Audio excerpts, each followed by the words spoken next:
आधी रात के वक्त मौसा जी मेरे कमरे में आ गए और चुपचाप मेरे बिस्तर पर आकर बैठ गए थे।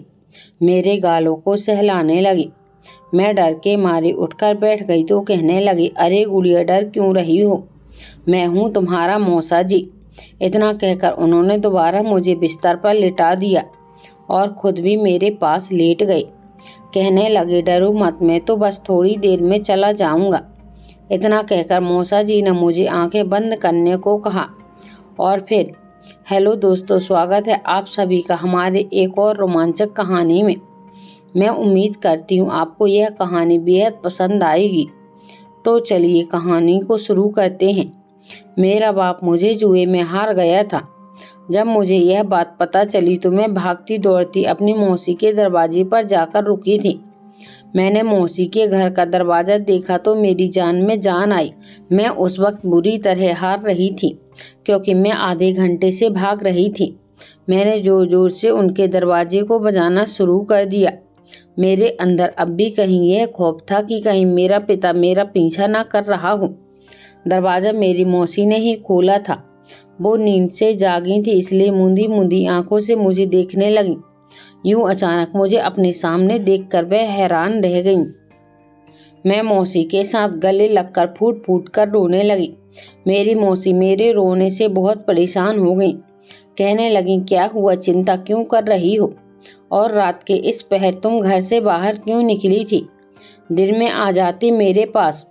अगर रात को तुम्हारे साथ कोई हादसा हो जाता तो मौसी मुझे अपने साथ घर के अंदर ले गई। अब मैं उन्हें क्या बताती कि अगर मैं आज रात घर से न भागती तो मैं बर्बाद हो चुकी होती। मौसी ने दरवाजा बंद किया, मुझे एक कमरे में ले गई। मौसी के कमरे में मौसा जी सो रहे थे, इसलिए मौसी मुझे दूसरे कमरे में ले गई। मुझे बेड पर बिठाया, फिर मेरे आंसू पोंछे, फिर कहने लगी, तुम यहाँ पर बैठो, मैं तुम्हारे लिए पानी लेकर आती हूँ। क्या हालत बना ली है तुमने। मैं काफी घंटों से रो रही थी, बल्कि जब से मेरी माँ का निधन हुआ था मेरी किस्मत में तो जैसे आंसू बहाना ही लिख दिया गया था। मेरी सिसकियाँ नहीं रुक रही थी। जब मौसी मेरे लिए दूध का गिलास लाई, कहने लगी, यह पी लो, मैं सुबह से भूखी थी, इसलिए मैंने कांपते हाथों से वह गिलास पकड़ा और पीने लगी। 2-4 घूंट पीते ही मुझे अपने अंदर एक ताजगी सी महसूस हुई, शायद इसलिए कि मैंने सुबह से कुछ भी नहीं खाया था। मौसी को मैंने खाली गिलास पकड़ा दिया। मौसी मुझसे इस वक्त घर से भागने की वजह पूछने लगी। मैं जोर से रोने लगी। मैंने कहा, मौसी वह पापा मेरे साथ। मैं रोते हुए हिचकियों के साथ अभी बात बताने ही वाली थी कि मौसी के घर का दरवाजा बुरी तरह से खटखटाया गया। मेरी तो जैसे जान निकल गई थी, पर मैं जानती थी कि पापा ही होंगे। मैंने डरकर मौसी का हाथ पकड़ लिया। मैं सहम गई थी। मैंने कहा, मौसी मुझे पापा से बचा लो, वो मुझे आपके घर से अपने साथ ले जाएंगे। और यह कहकर मैं रोने लगी। यह सुनकर तो मौसी भी कुछ परेशान सी दिखाई देने लगी। मौसी ने मुझे उसी कमरे में रखी टेबल के पीछे छुपा दिया। कहने लगी, घबराओ मत, मैं ये सब संभाल लूंगी। यह कहकर मौसी कमरे से बाहर चली गई। दरवाजे के शोर से मौसा की आंख खुल गई थी, इसलिए दरवाजा नहीं खोला था। पापा के साथ कुछ हट्टे कट्टे बदमाश थे जो किसी भूखे कुत्ते की तरह मेरा पीछा करते करते यहाँ तक पहुँच चुके थे। बाहर से पापा की आवाज़ सुनकर मेरी जान निकलने लगी। खौफ के मारे मेरे पेट में जरा सी जकड़न पड़ने लगी थी। पापा मौसा के साथ बहस कर रहे थे। कहने लगे कि उन्होंने मुझे अपने घर में पनाह दी है, इसलिए वो मुझे पापा के हवाले कर दें, वरना वह पुलिस में रिपोर्ट करा देंगे। मौसा जी कहने लगे, हमें नहीं मालूम कि रिया कहाँ पर है, और अगर तुम्हें ज़्यादा ही शौक है तो जाओ, जहाँ चाहो वहाँ रिपोर्ट कराओ। काफ़ी देर बाहर बहस होती रही, लेकिन मौसी ने मेरे पापा को कमरे में तलाशी नहीं लेने दी। आखिरकार वह वापस चले गए। कुछ ही देर बाद मौसी कमरे में दाखिल हुई और कहने लगी, रिया आखिर ऐसा क्या हुआ था जो तुम अंधेरे में घर से भागी हो? तुम्हारा पिता तो हम पर केस कर देगा। मैं यह सुनकर और भी ज़्यादा डर गई थी। मेरा पिता एक नशेड़ी था और वह शराब का आदी था, जुआ खेलता था। पहले तो उसके जुआ का निशाना मेरी माँ बनती थी, लेकिन जब माँ मर गई तो पापा की जहालत मुझ पर शुरू हो गई। मेरे लिए सब कुछ मेरी माँ थी। मुझे बचपन से ही पापा से डर लगता था। जब पापा घर में आते मैं कमरे में छुप जाया करती थी। शराब में धुत माँ से खाने में रोटियां चिकन मांगते थे। मेरी माँ दूसरों के घरों में मजदूरी करके घर का सिलसिला जैसे तैसे चलाती थी। उस पर पापा की फरमाइश है वो रोज रोज पूरी नहीं कर सकती थी। यहाँ माँ के मुंह से इनकार निकलता, उधर पापा माँ पर हाथ उठाने लगते और अपनी माँ की चीख पुकार सुनकर मेरा दिल तड़प कर रह जाता।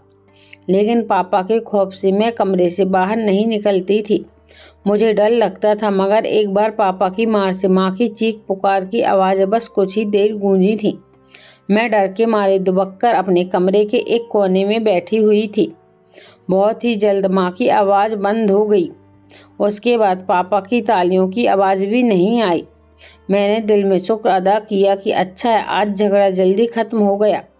लेकिन यह नहीं मालूम था कि वो रात मेरी माँ की आखिरी रात होगी। सुबह मेरी माँ का बेजान जख्मी वजूद सहन में पड़ा हुआ था। मैं भागकर माँ के पास आई और रोने लगी। पापा आज कुछ शर्मिंदा से थे, लेकिन अनजान बने रहे। उनकी आंखें इस बात की चुगली खा रही थीं कि वही माँ के कातिल हैं। यह सब मैं जानकर भी अपने खौफ की वजह से किसी को न बता सकी। मेरी मौसी आई तो मैं उनके साथ लगातार रोने लगी। मेरी माँ मौत की आगोश में जा चुकी थी। कुछ रोज तो मौसी मेरे पास रहीं, मेरी देखभाल करती रहीं, लेकिन जैसे वो वापस जाने लगी तो मैं रोने लगी। मैंने कहा, मौसी मुझे साथ ले जाओ। मेरी बात सुनकर जब मौसी ने यह बात पापा से कही तो पापा ने साफ इनकार कर दिया। कहने लगे, मेरी बेटी मेरे पास ही रहेगी। मौसी ने बहुत कहा कि वो अकेले कैसे घर में रह सकती है, मैं उसे अपनी बेटी की तरह रखूंगी, लेकिन वो नहीं मानी। घर का सारा काम मेरे सर पर आ चुका था। पापा जुए में पैसे कभी जीत जाते तो घर का चूल्हा जल जाता, वरना मुझे भूखे पेट रहना पड़ता। जब मैं पापा से खाने को मांगती तो मुझे मारते पीटते मैं रोती धोती भूखी प्यासी सो जाती। लेकिन आज रात जो हुआ वो मेरे लिए नाकाबिले यकीन था। पापा आज रात अपने साथ 2 हट्टे कट्टे मर्द लेकर आए थे। मुझसे कहने लगे कि मुझे उन्होंने जुए में हार दिया है। सुबह मेरी शादी उन दोनों मर्दों में से एक के साथ कर देंगे। यह सुनकर तो मेरी जान ही निकल गई। मैं अपने कमरे में चली गई। रात को पापा और वो दोनों मर्द शराब के नशे में धुत बेहोश हो गए थे। तब मैं घर से निकलकर भागने लगी। अब मैं मौसी से रो रो कर सब कुछ बता रही थी। मौसी मुझसे कहने लगी कि वो मुझे अपने घर में नहीं रख सकती हैं, क्योंकि मेरा पिता जिंदा है, इसलिए वह पुलिस के जरिए मुझे हासिल कर लेगा। मैं यह सुनकर और ज्यादा रोने लगी थी। मैंने कहा, मौसी मुझे बचा लो, मेरे पापा मुझे बदमाशों के हवाले कर देंगे, मैं बर्बाद हो जाऊंगी। मौसी की अपनी कोई औलाद नहीं थी, बस एक देवर था जो कि जहनी तौर पर ठीक नहीं था। मौसी ने कहा, अगर मैं अपने देवर से तेरी शादी करा दूं तो कम से कम तेरा पापा तुझे वापस नहीं ले जा सकता। फिर कहने लगी कि उनका देवर विक्रम वैसे भी इन बातों से अनजान है, बस अपने आप में ही रहता है, तुम्हें कुछ भी नहीं कहेगा। पक्के तौर पर अगर मैं उससे शादी कर लूं तो मेरे पापा से मेरी जान छूट जाएगी। मेरे पास भी मौसी की बात मानने के अलावा और कोई दूसरा रास्ता नहीं था, इसलिए मैंने मौसी की बात पर हामी भर ली। सुबह ही मौसी ने अपने देवर से मेरी शादी करवा दी। बावला सा लड़का था, उम्र में मेरे जितना ही होगा, लेकिन अपने आप में ही रहने का आदी था। मेरी शादी को अभी कुछ ही देर गुजरी थी कि मेरा बाप पुलिस को लेकर मौसी के घर आ पहुंचा। लेकिन जब यह मालूम हुआ कि मैंने शादी कर ली है तो पापा मुझ पर चिल्लाने लगे।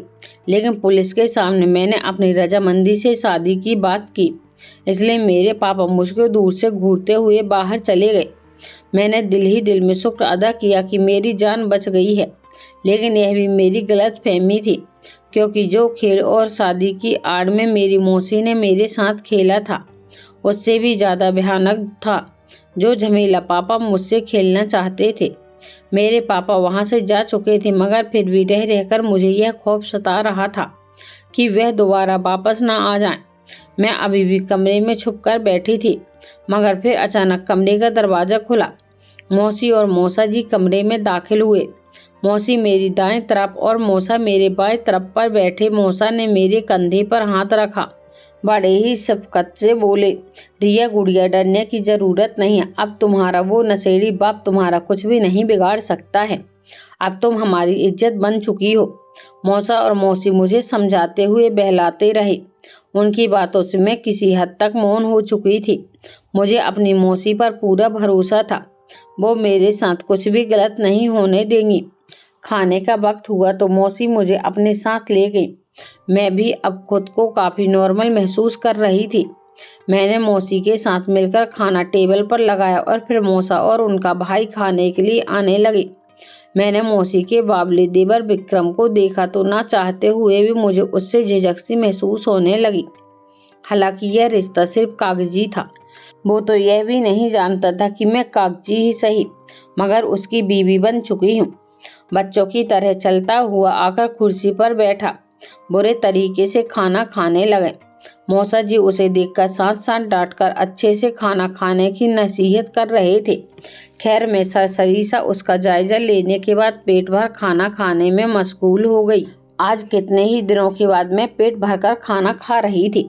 मैं खाना खा रही थी तो मौसा जी बार बार मेरी तरफ कभी राजमा चावल तो कभी कोफ्ते का सालन बनाते और फिर से मेरे प्लेट में खाना डालकर देते।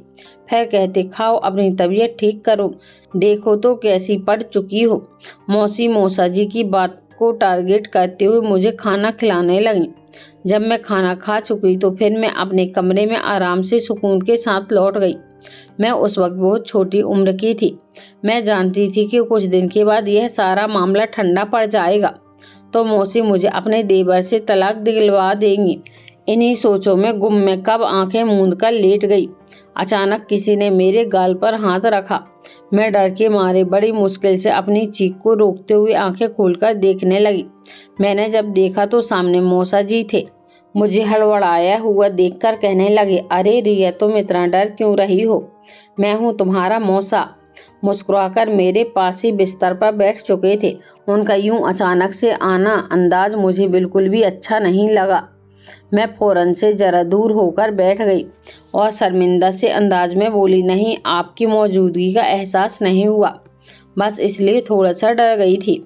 वो एक बार फिर मेरे सर पर और गालों पर हाथ फेरते हुए बोले, अब तुम्हें डरने की कोई ज़रूरत नहीं है, तुम अपना ख्याल रखा करो। मुरझाए हुए चेहरे के साथ तुम बिल्कुल भी अच्छी नहीं लगती हो। मौसा की नमी और शफकत मैंने सिर्फ अपनी मौसी की भांजी होने के नाते समझी थी, मगर उनके दिल में क्या चल रहा था यह मैं बिल्कुल भी नहीं जानती थी। तभी मौसी मेरे कमरे में आई। उनके हाथ में दूध का गिलास था। मेरी तरफ बढ़ाते हुए बोली, शाबाश, इसे जल्दी से पी लो, सुकून की नींद आएगी। पेट भरकर खाना खा चुकी थी इसलिए दूध पीना मुश्किल था, मगर मौसी के बेहद इजहार पर मुझे वो पूरा गिलास पीना पड़ा। दूध खत्म हुआ तो मौसा जी मुस्कुराकर मेरी तरफ देखने लगी। तभी मौसी बोली, तुम अब सुकून से सो जाओ। वो दोनों मेरे कमरे से चले गए थे। उनके जाते ही मुझे नींद आने लगी। शायद मैं कई रोज से सुकून से सो नहीं पाई थी, यही वजह थी कि मुझे जल्द ही नींद आ गई और मैं सो गई। सारी रात में बेखबर सोती रही। सुबह जब मेरी आंख खुली तो मेरा सर बहुत भारी महसूस हो रहा था। ऐसा लग रहा था जैसे मेरे सर पर कोई वजनी पत्थर रख दिया गया हो। आहिस्ता आहिस्ता पूरे वजूद में दर्द हो रहा था। मैं उठी तो यूं लगा जैसे मेरा पूरा वजूद दर्द की शिद्दत से कांप रहा हो। मैं बिल्कुल ठीक ठाक सोई थी, मगर ऐसे अचानक मेरी तबीयत खराब हो गई। मैं कुछ समझ ना सकी। मैं मुश्किल से उठी, बाहर मौसी के पास जाने लगी। मैं जैसे ही कमरे से बाहर निकली तो मुझे मौसा जी दिखाई दिए। वो सर से पांव तक मुझे देखकर मुस्कुराने लगे। उनका यह मुस्कुराना मुझे काफ़ी उलझाने लगा। मैंने मौसी के पास जाकर कहा, मौसी, मेरी तबीयत ज़्यादा खराब महसूस हो रही है। वो मेरे पास आकर कहने लगी, तुम ना कमरे में जाकर आराम करो, मैं अभी नाश्ते के साथ दवा दूंगी, जल्द ही ठीक हो जाओगी। मेरी तबीयत काफ़ी खराब थी। मैं आकर दोबारा अपने कमरे में लेट गई। पूरा दिन मैंने कमरे में ही गुजारा था। शाम को जब मेरी तबीयत संभली तो मैं सहन में चली आई, जहाँ मेरा पति विक्रम क्यारियों के पास बैठा मिट्टी निकाल निकाल कर बाहर फेंक रहा था। ना जाने वह ऐसा क्यों कर रहा था। उसे ऐसा करते हुए देखकर मुझे अचंभा हुआ। मैं चलते चलते उसके पास गई और उससे पूछने लगी कि वह क्या कह रहा है। मेरे कई बार सवाल पर भी उसने मुझे कोई जवाब न दिया। जब मैंने चौथी बार उससे पूछा तो उसने एक कड़ी नज़र मुझ पर डाली, फिर मिट्टी मेरी तरफ उछाल दी। वह गीली मिट्टी मुझ पर आकर गिर चुकी थी, मेरी आंखों में भी जा चुकी थी। मैं चिल्लाकर जमीन पर गिर गई और मौसी को आवाज देने लगी। मौसी जब बाहर आई तो मुझे विक्रम के पास देखकर परेशान हो गई। फिर मामला जानने के बाद विक्रम को डांटते हुए बोली, खबरदार, जो तुमने दोबारा मेरी भांजी को परेशान किया तो मैं बहुत मारूंगी। विक्रम पागल था ही, मगर इस हद तक खतरनाक पागल था, मुझे इस बात का अंदाजा नहीं था। मैं अब विक्रम से दूर ही रहने लगी। रोजाना रात को मौसी मेरे लिए दूध का गिलास लाती, खास तौर पर मुझे पिलाने के बाद ही कमरे से जाती। दूध पीते ही ना जाने क्यों मुझे बहुत सुकून की नींद आ जाया करती थी और फिर मेरी आंख सुबह से पहले खुलती ही नहीं थी। मैं उस रोज भी खराब तबीयत की वजह से काफ़ी लेट उठी थी। मुझे चक्कर आ रही थे, जी मचला रहा था। मैं जब कमरे से बाहर निकली तो सामने मौसा जैसे मेरा ही इंतजार कर रहे थे। मुझे देखते ही फौरन मेरे पास आ गई और मुझे कंधों से थामकर बोले, रिया तुम उठ गई। देखो, मैं कल रात तुम्हारे लिए कुछ टॉफ़ी लेकर आया था, मगर तुम सो चुकी थी, इसलिए सोचा कि अभी दे दूं। मुझे उनका यह अंदाज बहुत बुरा लगा था। वो बार बार कभी मुझे हाथों से थाम लेते तो कभी मेरे गाल सहला देते। उनके इस रवैये से मुझे अजीब सी उत्कंठा महसूस हो रही थी। मैंने उनकी दी हुई टॉफ़ी ले ली और कमरे में रख दी। मुझे चक्कर आने लगे थे और तबीयत खराब महसूस हो रही थी। मैं अभी नाश्ते के बाद मौसी के काम में हाथ बटाने लगी थी कि अचानक से मुझे चक्कर आए और ज़मीन पर गिर गई। मेरी तबीयत बहुत ज़्यादा खराब हो गई थी। खौफ के मारे रोने लगी। मौसी मेरी हालत देखकर डर गई। वो मुझे डॉक्टर के पास लेकर चली गई। अचानक से मुझे क्या हो गया था, मैं अंदर ही अंदर बहुत बेचैनी महसूस कर रही थी। डॉक्टर ने जब मेरा चेकअप किया तो वो भी काफ़ी परेशान दिखाई देने लगी। फिर मेरी मौसी से कहने लगी, इतनी कम उम्र की बच्ची की पहली बात शादी करवानी ही नहीं चाहिए थी। लेकिन खैर, मैं यह बताना चाहती हूँ कि आपकी भांजी पेट से है। डॉक्टर के मुंह से यह अल्फाज मुझ पर पहाड़ बनकर टूटे थे। मेरा वजूद तो जैसे सुन्न हो चुका था। आखिर वो क्या कहना चाहती थी? मैं पेट से, मगर कैसे? मौसी ने जब यह सुना तो वो सकते की हालत में आ गई। वो मेरी तरफ देखने लगी, मगर अगले ही लम्हे उनके चेहरे पर मुस्कुराहट फैल गई। मुझे गले लगाकर मुबारकबाद देने लगी। मैं अभी तक यही सोच रही थी कि आखिर मैं पेट से कैसे हो सकती हूँ। कहीं विक्रम ने तो मेरे साथ, मगर वो कैसे मेरे साथ कुछ कर सकता है? वो तो मरीज था और वो सारा दिन खेलकूद और चीज़ों को खराब करने में मग्न रहता था। उसे यह भी मालूम नहीं था कि मैं उसकी बीवी हूँ। मैं इन्हीं सोचों में गुम थी। अचानक से मेरे दिमाग में एक धमाका हुआ और मेरे जहन में मौसा की तस्वीर बनी। मुझे मौसा जी का रवैया याद आने लगा। उनका मेरे साथ दोस्ताना रवैया, बार बार मेरे करीब आना, यह सब मेरे साथ मेरे मौसा ने किया था। इस सोच का आना था कि मेरा पूरा वजूद हिल गया। मौसी मुझे खुशी खुशी लेकर घर आई और यह खबर विक्रम और मौसा को सुनाने लगी। विक्रम ने एक नज़र मुझ पर डाली, एक नज़र मौसी पर डाली, फिर वापस अपने कामों में मग्न हो गया। जबकि मौसा की खुशी का कोई इंतहा नहीं था। उन्होंने यह खबर सुनते ही मौसी को गले से लगा लिया। वो दोनों एक दूसरे को बधाइयाँ दे रहे थे, जबकि मौसा मेरा हाथ पकड़कर कहने लगे, तुम खड़ी क्यों हो? यहाँ पर आकर बैठो और अपना बहुत सारा ख्याल रखो। कुछ देर बाद जब मौसा और विक्रम वहाँ से गए तो मौसी के गले लगकर रोने लगी। मैं बोली, मौसी, यह सब कैसे हो सकता है? मैं तो विक्रम को पागल समझती थी। मगर मौसी मेरी हालत देखकर मुझे चुप करवाते हुए बोली, अब जो होना था हो चुका है। बेटा, तुम्हारे सोने के बाद मैंने अक्सर विक्रम को तुम्हारे कमरे से निकलते हुए देखा है। अब वो तुम्हारा पति था, मैं उसे रोक तो नहीं सकती थी ना। रही बात उसकी जहनी हालत की, दिमाग का थोड़ा कड़वा जरूर है। अगर तुम उसके साथ बन बनाकर रहो तो तुम्हारे साथ अच्छा रवैया भी रख सकता है। बस वो घुलने मिलने में वक्त लेता है। दिल का बहुत अच्छा है और अब तो उसका इलाज भी चल रहा है और वह जल्द ठीक भी हो जाएगा। मौसी मुझे समझाने में लगी थी, मगर मेरी सुई अभी भी वहीं अटकी हुई थी। मौसी ने विक्रम को वार्निंग दी, खबरदार, जो तुमने अपनी बीवी को तंग किया, अब यह तुम्हारी बच्चे की माँ बनने वाली है, इसे तंग मत करना, बल्कि इसका ख्याल रखना। विक्रम अच्छे बच्चे की तरह मौसी की बात पर सर हिला रहा था। पास आकर बैठा तो मुझे और भी शक हो गया था। मैंने कहा, दूर हटिए, मगर वो मेरा हाथ थामकर बातें करने लगा। धीरे धीरे मेरा उससे डर खत्म होता चला गया। मगर जब शाम को मौसा जी घर आए तो मेरे लिए ढेर सारे फल और बहुत सारे खाने पीने की चीजें लेकर आए। उन्होंने अपने हाथों से फल काटकर मुझे दिए। मुझे उनसे शरीर की नफरत महसूस हो रही थी। मेरे साथ इतना सब कुछ हो चुका था, मगर मैं अभी तक कुछ भी जान न सकी। उस रात एक बार फिर मौसी दूध लेकर आई, मगर मुझे मौसी पर भी शक हुआ। शायद वही तो अपने पति के साथ मिलकर मेरे साथ गलत तो नहीं कर रही हैं। मैंने दूध का गिलास पीने के बजाय सारा दूध छुपकर गिरा दिया। मौसी की औलाद नहीं थी, क्योंकि वह बांझ थी। शायद इसलिए उन्होंने मेरा इस्तेमाल किया था। कुछ देर बाद मैं जानबूझकर सोने का नाटक करते हुए लेट गई।